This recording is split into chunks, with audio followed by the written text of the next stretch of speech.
Allô tout le monde!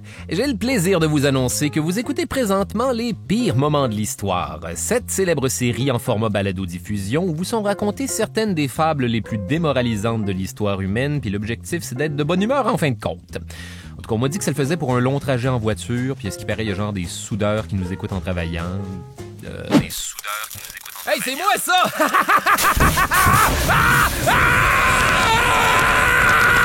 Puis là, faites doublement attention si vous faites de la soudure sous-marine sur une plateforme pétrolière au large, mais sachez que je suis honoré de vous accompagner dans ces tréfonds ténébreux qui deviendront possiblement votre tombeau. Il y a vraiment toutes sortes de gens qui nous écoutent. Attention si vous faites de la soudure sous-marine sur une plateforme. Hey, c'est moi ça! Je m'en allais où avec ça, moi? Ah oui, le tout bien sûr narré par votre humble serviteur, Charles Beauchesne. Par ailleurs, aujourd'hui, je vous ai préparé quelque chose de tout à fait spécial, une histoire dont vous avez probablement jamais entendu parler et va savoir pourquoi, parce que tout est là. Premièrement, c'est une histoire de princesse, mon affaire préférée, d'un roi fou, ma deuxième affaire préférée, et rajouter à ça, pourquoi pas, un mystérieux docteur allemand qui va tenter de changer le monde, ma troisième affaire préférée, un archétype de personnage qui, en fiction, n'a que des exemples rassurants, comme Faust, le gars qui a fait un pacte avec le diable, Docteur No, et Frankenstein, par exemple, une histoire où, d'un certain point de vue, tout est réglé à la fin. Donc un conte de fées historique qui en plus prend place dans les contrées lointaines et mythiques des royaumes du Danemark et de Norvège, théâtre des contes de Hans Christian Andersen, auteur de La Petite Sirène. Détail intéressant dans l'intro. Kinky. Ouais, la légende veut que Andersen aimait tellement se masturber qu'il aurait tenu plusieurs journaux intimes dans lesquels il notait la qualité de chacune de ses séances. Ah, 9 sur 10, d'une main de maître. Et maintenant, écrire le vilain petit canard. J'espère que les enfants vont apprécier. Oh, qu'il va être vilain. Désolé les enfants, je peux-tu me rattraper en mentionnant que le méchant de notre histoire, c'est ni plus ni moins qu'une reine diabolique et son laquais dégueulasse. Pas pire, hein? Il en sera fait selon vos désirs, maîtresse. On se tanne jamais de ce gars-là. Est-ce que j'ai mentionné que ça se finissait super mal? Mais bien sûr que oui. Du moins, ça se finit aussi bien que Frankenstein d'un certain point de vue. C'est donc parti pour l'arlequinesque romance du docteur Struensee. Ah ouais, par le générique, mais version soap de maman à 3h de l'après-midi. Mais écoute, ça a l'air que ça va être le même générique que d'habitude, finalement. OK. Tout commence donc, comme la formule le veut, il y a très très longtemps en Angleterre, ce très littéral nombril du monde, tant au plan de l'importance géopolitique que de la crasse poignée dedans. On est au début de la seconde moitié du 18e siècle, à l'époque où tout le monde porte des tricornes, des petites chaussures avec une boucle, des longs bords montés jusqu'aux genoux style golf, des genres de perruques de juge puis des espèces de petits foulards en crinoline autour du cou qui font que tout le monde a un peu l'air de s'apprêter à manger du homard. 1764 plus précisément, dans un palais en campagne où a été élevée la princesse Caroline Mathilde de Grande-Bretagne depuis sa tendre enfance parce que les mœurs à la cour de Londres étaient jugées trop décadentes. Hey tout le monde, le duc de Rutherford est pass out sur un divan, versant ce bol de jello dans ses culottes. Chose certaine, quelle journée pour être la princesse Caroline Mathilde de Grande-Bretagne. Voyez-vous, elle vient tout juste d'apprendre à 13 ans qu'elle va être mariée au souverain des lointains et septentrionaux royaumes du Danemark et de Norvège, le beau Christian VII. Christian VII qui est effectivement très joli sur ses portraits et ça crée une moite excitation pour la princesse et ses dames de compagnie. Oh, il est si beau, quelle excitation! Un destin fabuleux s'annonce pour vous, princesse! Vous avez raison, fidèle amie.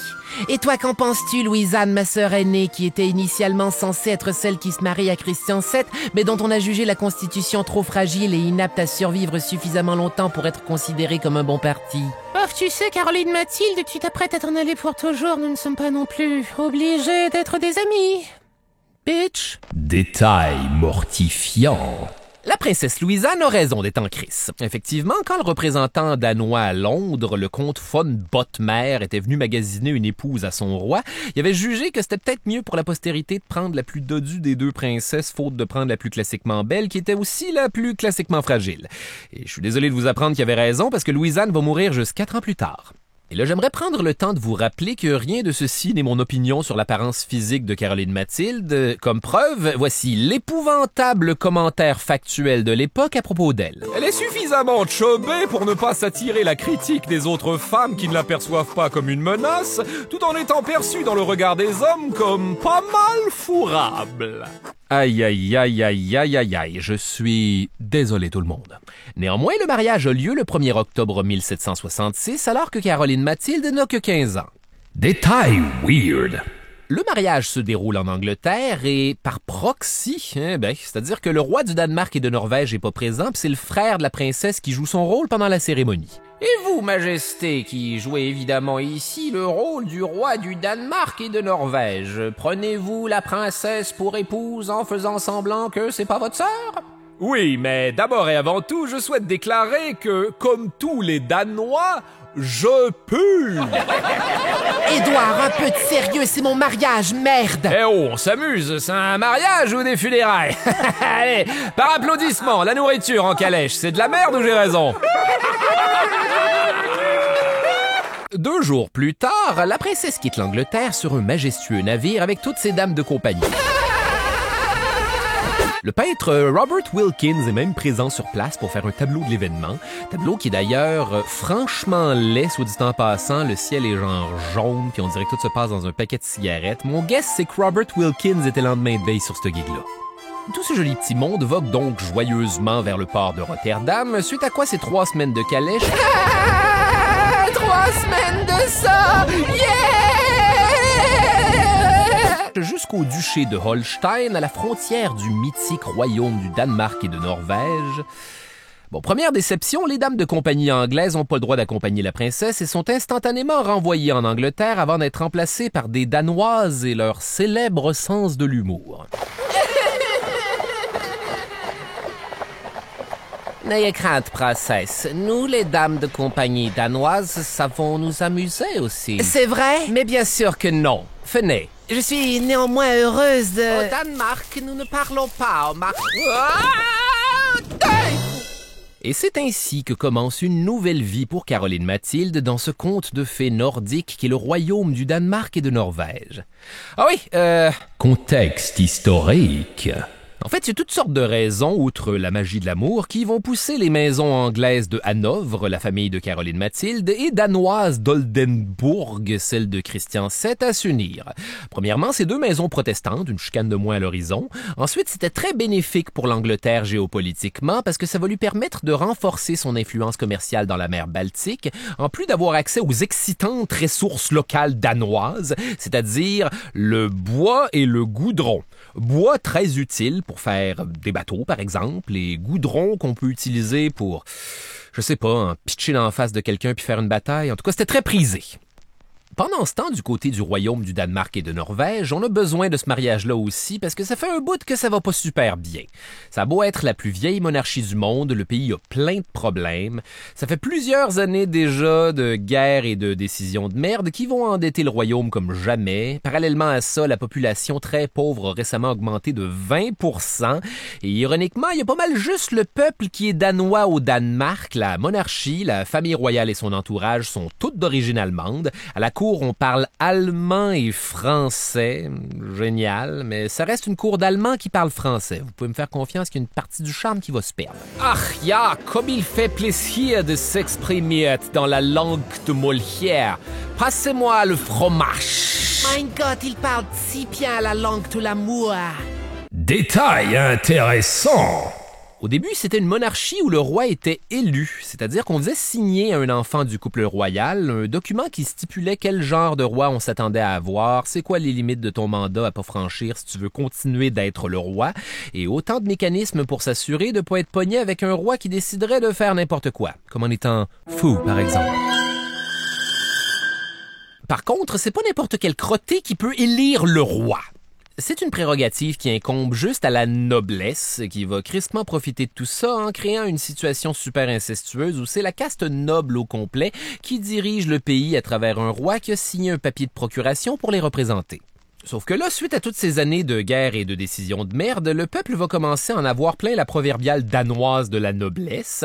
Problème que la dite noblesse va esquiver en redonnant plein pouvoir au roi, en ramenant tout ça à un titre qui se transmet de façon héréditaire de père en fils. Ouf! Sauvé! On passe donc d'un monde où tout le monde a un peu de responsabilité à un monde de pouvoir autocratique absolu. Plus que dans n'importe quel pays au monde à cette époque-là, le roi du Danemark et de Norvège a tous les pouvoirs. On peut rien faire sans son accord ou sa permission écrite. Dépasse-moi ma plume, du papier pis de la cire pour mon son, faut que je demande au roi pour aller pisser! Ce qui crée une toute nouvelle situation, certes politiquement très stable, mais faudrait vraiment pas que le roi soit fou, par exemple.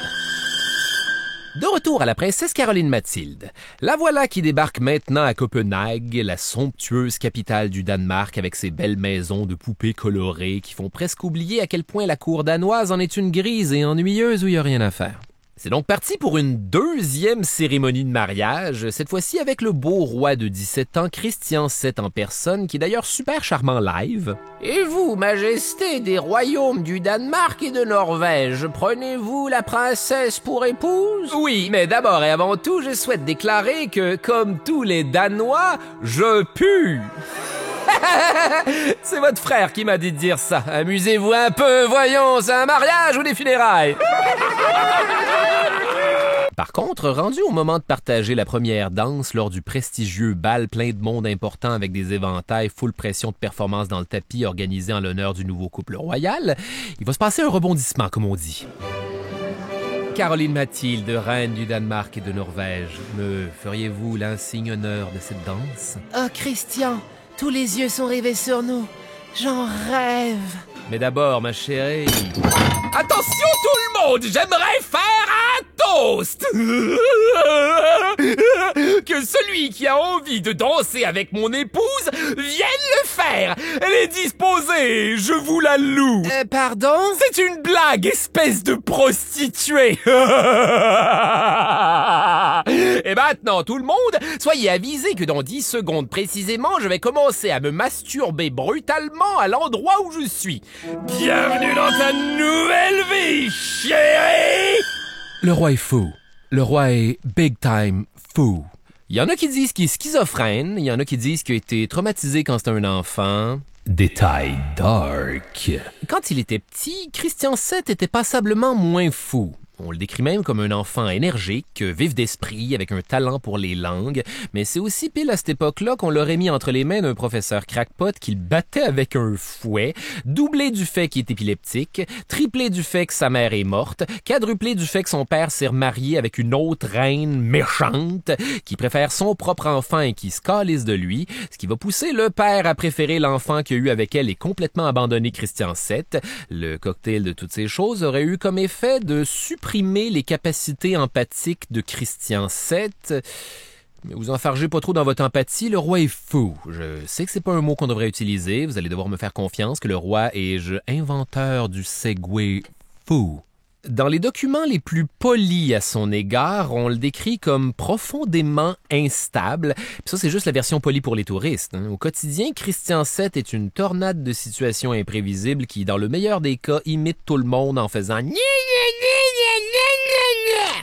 Dans le pire, est atteint de soudains besoins de destruction, donc se met à péter des meubles rococo, battre des serviteurs, des femmes de chambre ou donner une gifle à la première personne aléatoire qui croise dans un couloir. Bon matin, serviteurs! Aujourd'hui, pour commencer la journée, j'aimerais que vous vous donniez mutuellement des pichenottes dans les yeux pendant 8 heures. J'ai besoin de destruction maintenant, qu'on m'apporte une hache pour ce coffre rococo. Le pays dépend de mes décisions. Personne n'est en sécurité avec ce style-là, et quand il fait pas tout ça, le roi du Danemark a aussi un kink de se faire attacher à une chaise et fouetter comme un banal criminel par des serviteurs de moins en moins consentants. Ah oui, je ne suis qu'une vulgaire canaille sans vergogne comme vous. La sentence se doit d'être appliquée. Ce serait tentant de se venger en lui faisant mal, mais ça ne lui ferait que plus plaisir. Dire que c'est le summum de l'avancement possible pour ma carrière. En général, la personnalité du roi est décrite comme timide et vicieuse. Je sais même pas comment tu peux être ces deux affaires-là en même temps. Et tout ça serait certes beaucoup plus tolérable pour tout le monde si en plus Christian VII n'avait pas l'habitude de se masturber constamment en tout lieu, comme un véritable auteur de La Petite Sirène. Donc, Caroline Mathilde se retrouve comme qui dirait dans une situation où elle est dans un pays étranger mariée à ce gars-là. Détail foqué! En fait, la seule chose que le roi Christian VII aime vraiment faire, c'est s'enfuir du palais déguisé en roturier pour aller faire du grabuge chez le monde normal dans les rues de Copenhague. Il se bat avec les passants, il pète des vitrines, terrorise les bordels de la ville. Et c'est là que je lui ai dit, si tu veux que je m'assoie dans ce gâteau, il va falloir payer plein prix, mon mignon. Et qu'est-ce que... Oh non, les filles, c'est ce mystérieux homme déguisé qui terrorise les bordels de la ville. Tu veux dire un client normal, quoi. Notre métier n'est que violence. Viré en ville que le roi adore partager avec son bon vieux chum de brosse, le comte Holke, ainsi qu'avec son amante, la prostituée la plus célèbre de Copenhague...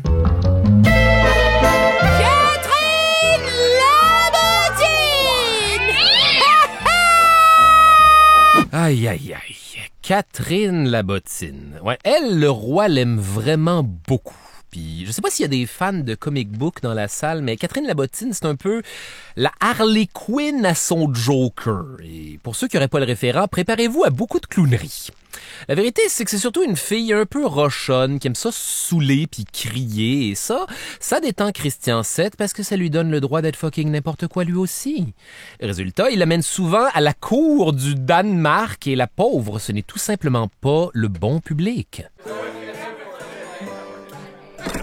Oh non, pas encore elle. Hé, tout le monde, est-ce que je vois vous aimez les vols au vent? Mettez-moi ce vol plané! Catherine Labottine! Oupsie! La princesse Caroline Mathilde n'est pas la seule à être déçue par son mariage. Voyez-vous, pendant ce temps dans l'ombre, complote le méchant de cette histoire, la diabolique reine douairière Juliana Maria de Brunswick-Wolfenbüttel. Détail intéressant! Une reine douairière, vous allez être tenté de faire toutes les jokes imaginables de reine doigt dans le derrière, libre à vous, c'est sur la table, à l'usage de tous, mais c'est plutôt le titre qu'on donne à une reine qui est veuve. Juliana Maria de Brunswick-Wolfenbüttel, c'était la deuxième épouse du père de Christian VII, cette fameuse méchante belle-mère du début de l'histoire qui favorisait surtout l'ascension de son propre fils, pendant que le petit Christian VII devenait de plus en plus goofy. C'est encore au programme comme jamais tout ça, et depuis belle lurette, la reine douairière manipule des pions comme une araignée qui aurait mystérieusement appris à jouer aux échecs, dans le but de remplacer l'épuisant roi actuel par son fils, le prince Frédéric, qui lui est beaucoup plus sortable au restaurant. En fait, à toute fin pratique, c'est la reine douairière qui administre le pays derrière des portes closes avec son propre conseil de ministre des ténèbres, le plus visqueux d'entre eux étant son secrétaire personnel, le dégoûtant conseiller Guldberg. Je suis désolé, votre ignominie. Nous étions persuadés que le roi serait moins de la merde à gérer s'il se faisait une blonde. Nous devons tout faire pour empêcher cette toutoune de faire un enfant avec ce dégénéré de Christian VII.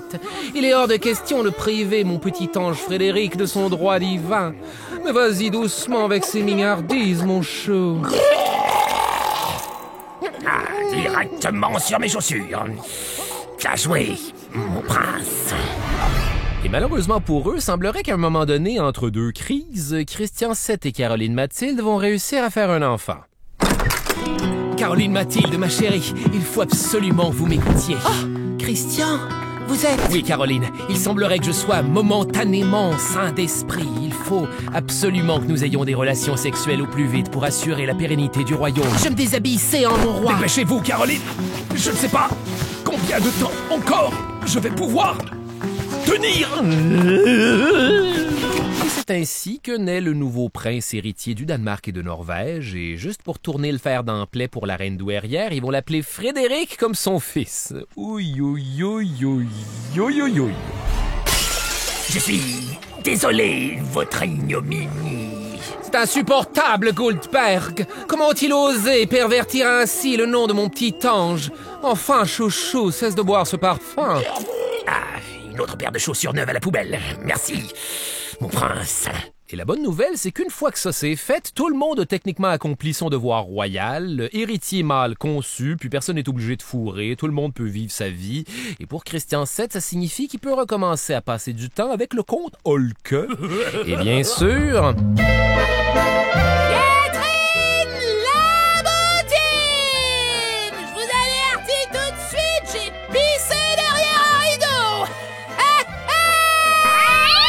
Les gens vont éventuellement se fatiguer de Catherine la Bottine et tout bonnement la faire kidnapper, l'amener de force à la frontière du pays avant de la payer pour plus jamais revenir. Catherine la Bottine!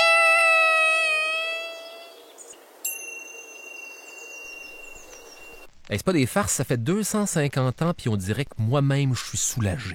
À un moment donné, en 1768, quelqu'un va avoir la brillante idée de proposer que ce qui rendrait peut-être le roi moins fou, c'est de l'envoyer sur une grande tournée diplomatique européenne, histoire de représenter le royaume à l'étranger. Bienvenue chez nous, sire.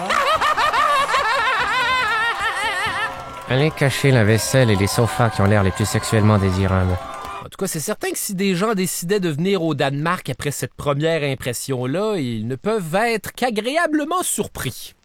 Sauf que c'est ça, là, on se dit que ce serait peut-être mieux de désigner un genre de professionnel de la santé pour accompagner le roi 24 heures sur 24 puis le cacher derrière un rideau, mettons qu'il décide inévitablement de se masturber pendant les hors-d'œuvre. Et pour ce faire, on va lui présenter au début du road trip un mystérieux docteur allemand dont on ne vante que les mérites, un certain Johann Friedrich Struensee. Le titre de l'épisode, enfin. Le docteur Struensee, c'est un Prussien de 37 ans, lui-même issu d'une longue lignée de médecins, mais je vous dirais que le trait qui définit le mieux ce gars-là, c'est que c'est un véritable esprit des Lumières. C'est-à-dire que lui, tous les grands penseurs de l'époque, selon lui, la société devrait servir l'humain et non l'inverse. Il trouve que le peuple est opprimé par la noblesse et ses privilèges qu'elle ne mérite pas. C'est le champion des opprimés, il traite gratuitement les nombreux orphelins malades des campagnes à une époque où tu meurs d'une infection à rien parce que tout est fucking sale. Et c'est même un des pionnier de la médecine de l'époque qui va inoculer la variole aux gens pour guérir la maladie. Ah ouais?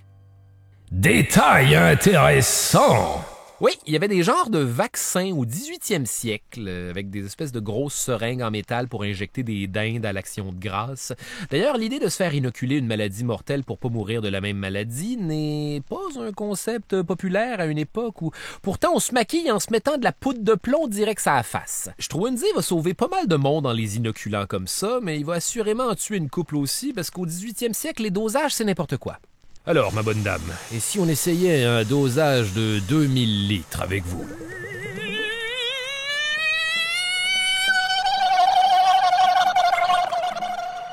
Et merde! Chose certaine, à l'époque, les troubles mentaux comme ceux de Christian VII, on met un peu ça dans le même panier que toutes les autres maladies, et c'est la raison pour laquelle on va choisir un docteur compétent comme Struensee, même s'il connaît rien à la maladie mentale. Néanmoins, une des premières choses que Struensee va remarquer, c'est que tout le monde est un peu dans le déni face à la démence du roi, et rapidement, il va démontrer d'excellents instincts quand vient le temps d'apaiser les sauts d'humeur de Christian VII en utilisant son caractéristique calme prussien pour lui dire « La vérité, man ».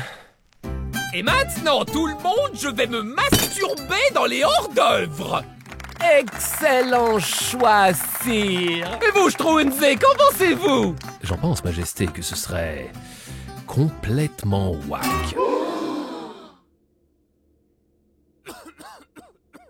Vous trouvez?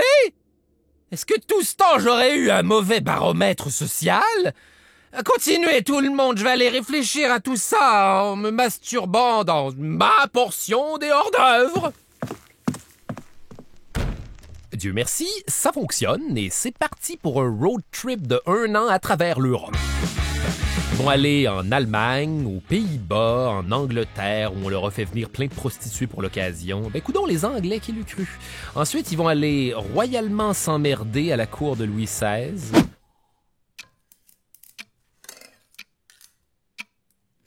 Dites-moi, Excusez-moi si je me répète, mais vous ai-je déjà parlé de mon amour pour les mécanismes de serrure? Vous allez voir, c'est fascinant. Il suffit de Ah, Strunze, vous êtes certain que je ne peux pas me masturber? Là, sire, ce serait mal vu. Vous voyez, celle-ci n'est qu'un banal levier cylindrique, alors qu'ici nous avons un effrayant pen dormant. Ah oui, eh bien moi, mon pen! Je vous en prie, sire, ne faites pas la blague à laquelle vous pensez. Détail dark. Le Christian VII European Tour va évidemment coûter excessivement cher et amener le royaume du Danemark et de Norvège au bord de la faillite. À quelle étape c'est censé être une bonne idée, au juste? Détail good for her. Pendant ce temps, au Danemark, la reine Caroline Mathilde en profite pour vivre sa best life, comme on dit. Elle fait scandale en se promenant à pied dans les rues de Copenhague. Et ouais, fouillez-moi, on tolérait que le roi soit une menace pour les bordels, mais la reine qui se balade à pied, ça dépassait tout entendement. Une branlette dans une ruelle, soit, mais ne pas avoir de calèche, c'est d'un vulgaire.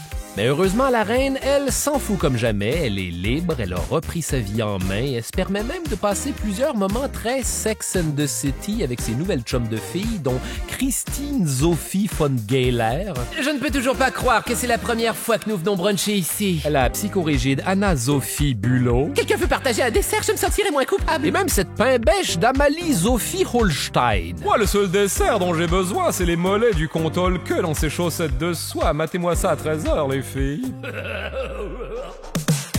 Toutes des femmes connues pour leurs histoires d'amour rocambolesques qui vont encourager la reine à faire du social et flirter. Et elle le mérite.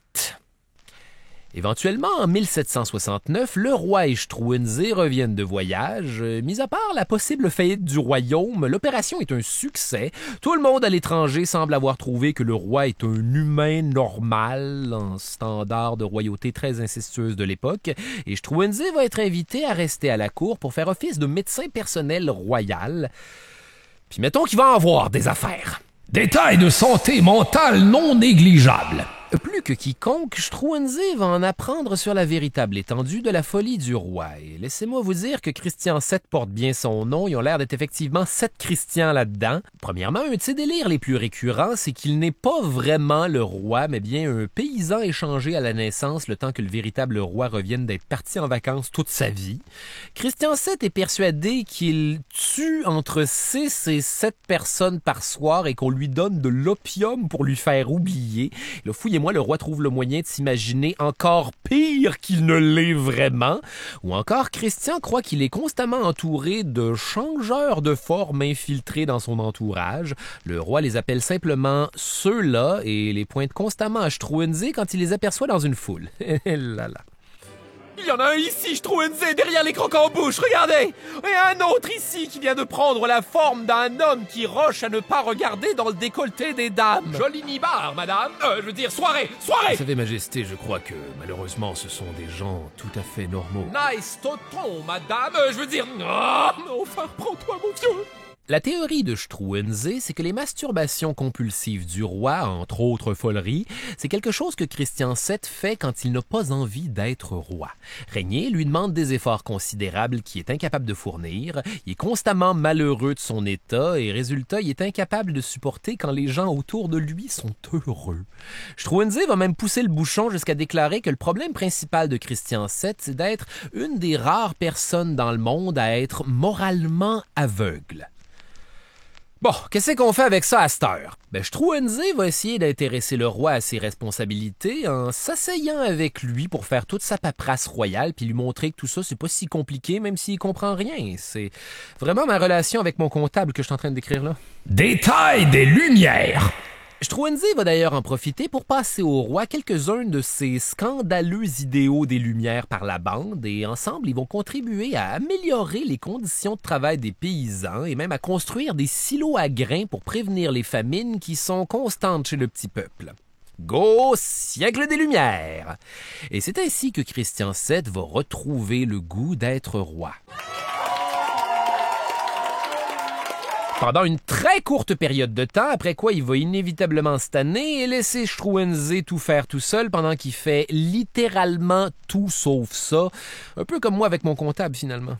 Fascinant, Struensee! Qui aurait cru que ça ferait autant de bien d'être gentil? Bon, je vous laisse être gentil à ma place pendant que je vais jouer avec des marionnettes, faire peur à la reine avec un masque vénitien, ou peut-être battre un petit serviteur. Gentil, comme on dit. Et n'oubliez pas qu'à ce stade-ci de l'histoire, on considère que mon état s'est grandement amélioré. Vous avez hélas raison, sire. Le pire, c'est que c'est vrai. Les crises du roi sont beaucoup moins pires qu'avant, et ça va attirer la curiosité de Caroline Mathilde, initialement réfractaire à l'arrivée du mystérieux Prussien dans leur vie. Et pendant une épidémie de choléra, elle va même lui demander de venir ausculter son fils, le prince héritier, et elle-même. D'ailleurs, c'est à ce moment que je vous apprends que Struensee, c'est quand même un joli monsieur. Dans le film A Royal Affair, c'est le sexy danois Mads Mikkelsen qui le joue, l'acteur qui rend tous les hommes hétérosexuels gays par son charme de loup de Sibérie. Excusez, juste là, je suis en train de me jouer après les tits, mais Struensee avait pas l'air de ça pantoute. Non, c'était plus un joli monsieur avec des grands yeux bleus insondables et un sexy double menton de l'époque. C'est pas Mads Mikkelsen, mais faut croire que je me touche encore les tits. Vous êtes bien certain que nous n'avons pas le choléra, monsieur Struensee? J'en suis certain, Altesse. Le seul remède que je me permets de vous prescrire, c'est d'aller profiter de la vie. Pourquoi pas en faisant de l'équitation, ou peut-être même autre chose. Qui sait? Ah, monsieur Struensee, quelle outrecuidance, avec vos yeux et votre sexy double menton de l'époque. Oh que non, j'outrecuiderai même davantage en vous embrassant d'un baiser dont seuls nous, les Allemands, avons le secret. Rigide et plein de honte. Ah, Struensee. Le lendemain... Je ne sais pas si c'est l'équitation ou parce que j'ai baisé Struensee, mais... Wouhou! Oui, certains disent que c'est à partir de cet épisode-là que Struensee et la reine vont commencer une torride d'histoires d'amour, mais chose certaine, la reine va se faire bien Struensee. Merci. Par contre, rendu là, on serait tout à fait en droit de se demander c'est quoi au juste le plan de Struensee? Est-ce un complot machiavélique pour usurper le pouvoir? Non, il semblerait que Struensee soit tout bonnement tombé amoureux de la reine du Danemark. Il n'y avait aucun avantage politique à s'amouracher de la reine compte tenu du fait que le roi la détestait et qu'elle avait aucun pouvoir.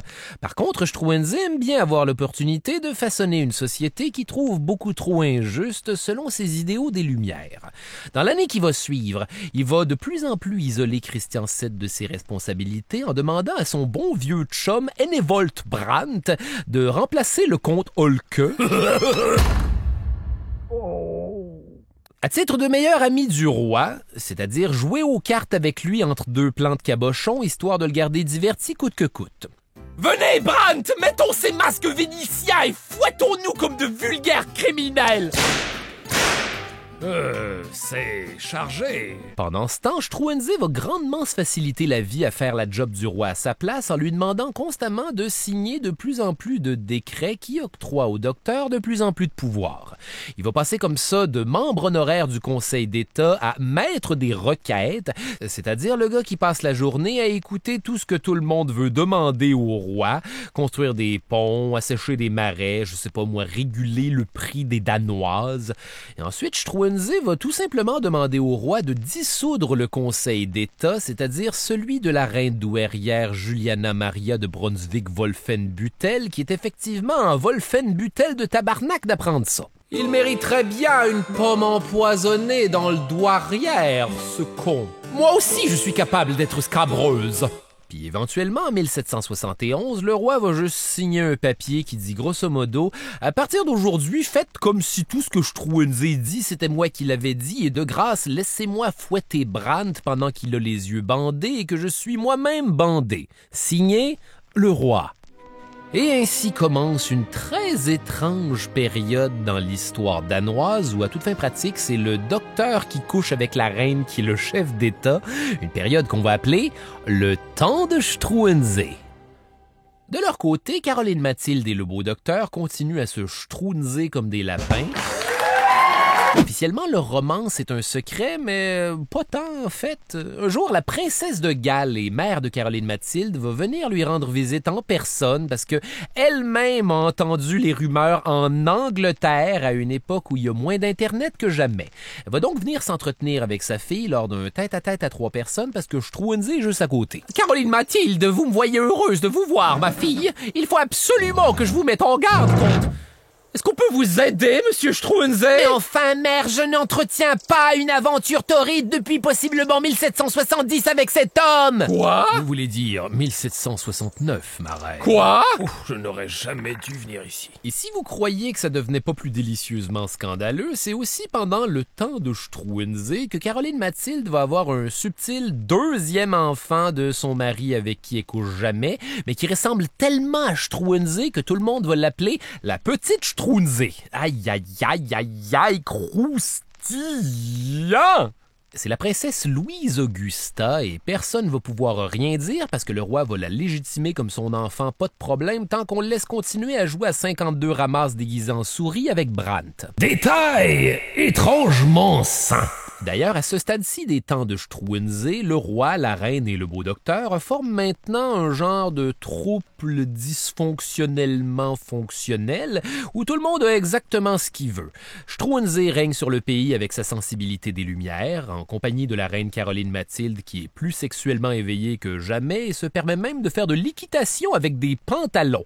Ce qui va évidemment scandaliser la population beaucoup plus que leur roi qui est un véritable gicleur à jardin. Pendant les 13 mois que durera le temps de Struensee, le bon docteur va s'atteler nuit et jour à révolutionner le royaume en implantant ses idéaux progressistes des Lumières. C'est pas moins de 1000 décrets qu'il va appliquer pendant cette période-là. Entre autres, il va mettre de l'avant les droits humains et bannir l'esclavage dans les colonies danoises, grandement améliorer les conditions de vie des paysans, leur donner plus de terres et bannir le système des corvées, qui sont des tâches super chiantes que les roturiers doivent accomplir sans solde pour la noblesse, genre faire peur aux grenouilles de l'étang toute la nuit pour pas que le marquis soit dérangé pendant son précieux sommeil de gars qui calisse rien. Il abolit la torture, il abolit la peine de mort pour le vol, parce qu'anyways, les gros voleurs engageaient juste des laquais pour commettre les crimes à leur place.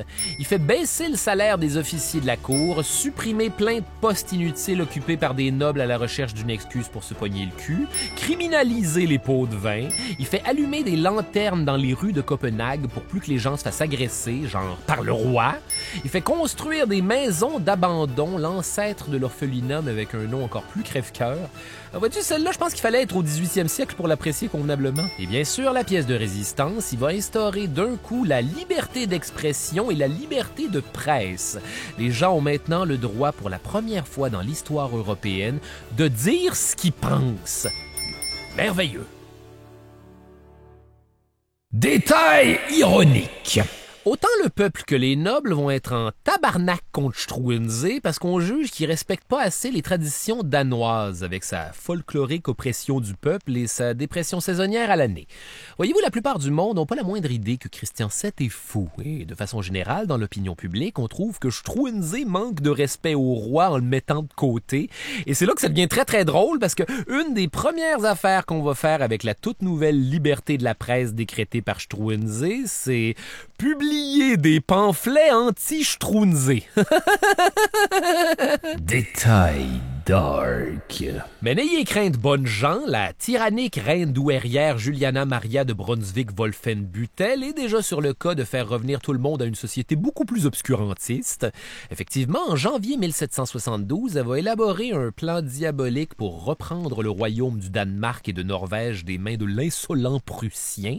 Il faut croire que la solution était ridiculement simple parce que tout ce qu'on va avoir à faire, c'est organiser un bal masqué, saouler le roi et lui faire signer, pourquoi pas, un autre petit décret à leur manière.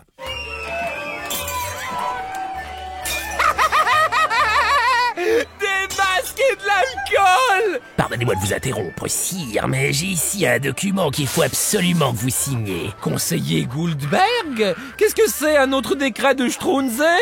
Oui, un décret très important qui encourage la masturbation. Waouh, j'ai hâte! Passez-moi votre plume! Ah oui, en passant, Guldberg, gifle surprise! Aïe! Bien joué, sire. Détail dark. En fait, ce que le roi vient de signer, ce sont des mandats d'arrestation pour tout le monde. Struensee, Brandt et même la reine Caroline Mathilde qui ne reverra plus jamais ses enfants. Oh! Tout le monde est arrêté dans sa chambre pendant la nuit et emprisonné. Le lendemain, on se dépêche de déclarer que Christian VII, souverain de droit divin, a repris les rênes du royaume du Danemark et de Norvège, des mains du diabolique docteur progressiste qui fait pleuvoir des avantages sociaux qui rendent la vie plus facile pour tout le monde. Tout le pays fête ce jour-là et on envoie Christian VII faire le tour de la capitale en carrosse. Dans les rues, tout le monde le célèbre, mais lui est persuadé que la foule crie parce qu'ils veulent le tuer et il va faire une méga crise. Arrêtez de me sourire, bande de changeurs de forme! Nous vous aimons tous! Au secours, Struensee! Pendant ce temps, la reine Caroline Mathilde, qui a été envoyée à la forteresse maritime de Kronborg, va tout avouer à ses interrogateurs et leur dire qu'elle a bel et bien eu une liaison amoureuse avec le docteur Struensee. Mais pour le protéger, elle va dire que tout est de sa propre faute et que c'est elle qui l'a séduit. Struensee, qui à ce moment-là pourrit dans un cachot à la citadelle de Copenhague, va faire la même affaire, c'est-à-dire... Oui, j'ai bel et bien eu une relation amoureuse avec la reine, mais c'est principalement elle qui m'a séduit. Oui, j'ai bel et bien pris ce tournant moral à ce moment décisif de l'histoire. Suis-je un trou de cul finalement? À vous d'en décider. Ça ne le sauvera pas. Struensee et Brandt, d'ailleurs, vont être reconnus coupables de crimes de lèse-majesté et promptement condamnés à mort. Détail dark au pluriel. D'ailleurs, pour l'occasion, on va leur sortir des vieilles boulamites danoises une exécution tout à fait exemplaire, c'est-à-dire être condamné à avoir la main coupée, poétiquement parce que c'est la main qui a commis un crime contre le roi, avant d'être décapités, démembrés sur la place publique et qu'on expose leurs morceaux avec une guirlande de leurs propres intestins sur les rayons d'une roue hissée en haut d'un mât qui va ensuite rester là à titre de décoration d'Halloween préventive pendant 2 ans. Exactement comme avec mes propres décorations d'Halloween. L'exécution a lieu le 28 avril 1772 sur une scène extérieure devant 30 000 spectateurs qui savent pas trop ce qu'ils regardent, un peu comme au pique-nique électronique.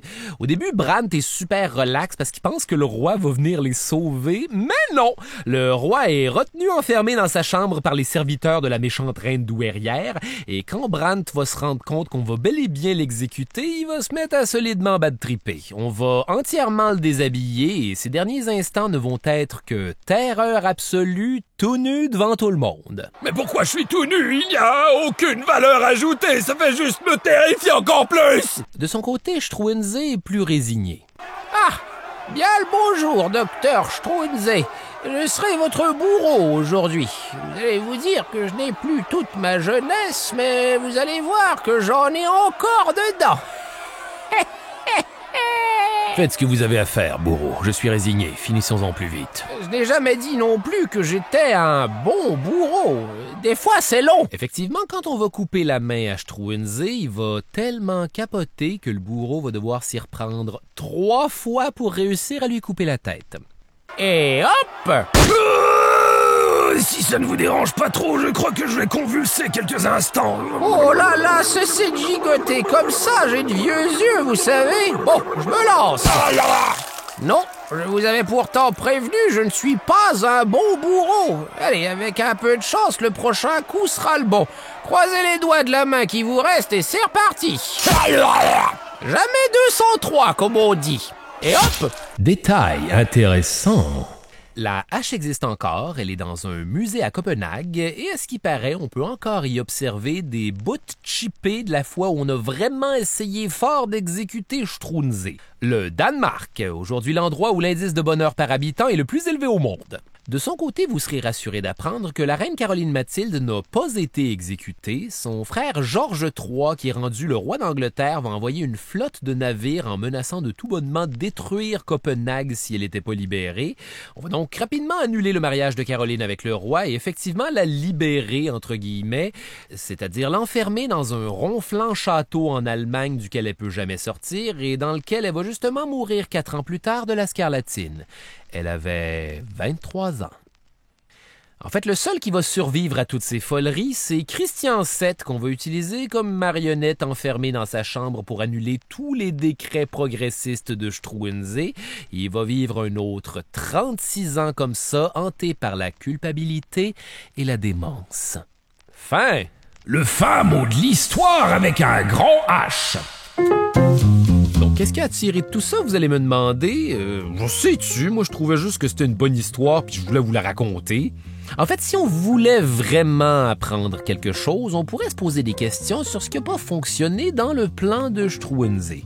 Toutes ces idées étaient pourtant des changements sociaux qui auraient favorisé un pays plus juste, libre et moderne, mais peut-être un peu trop moderne finalement. Ça va être des changements tellement radicaux que les gens de l'époque ne pourront tout simplement pas les concevoir.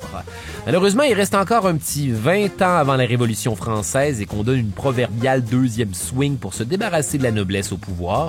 Fait que j'imagine que la leçon, c'est de toujours faire attention de pas trop être en avance sur son temps.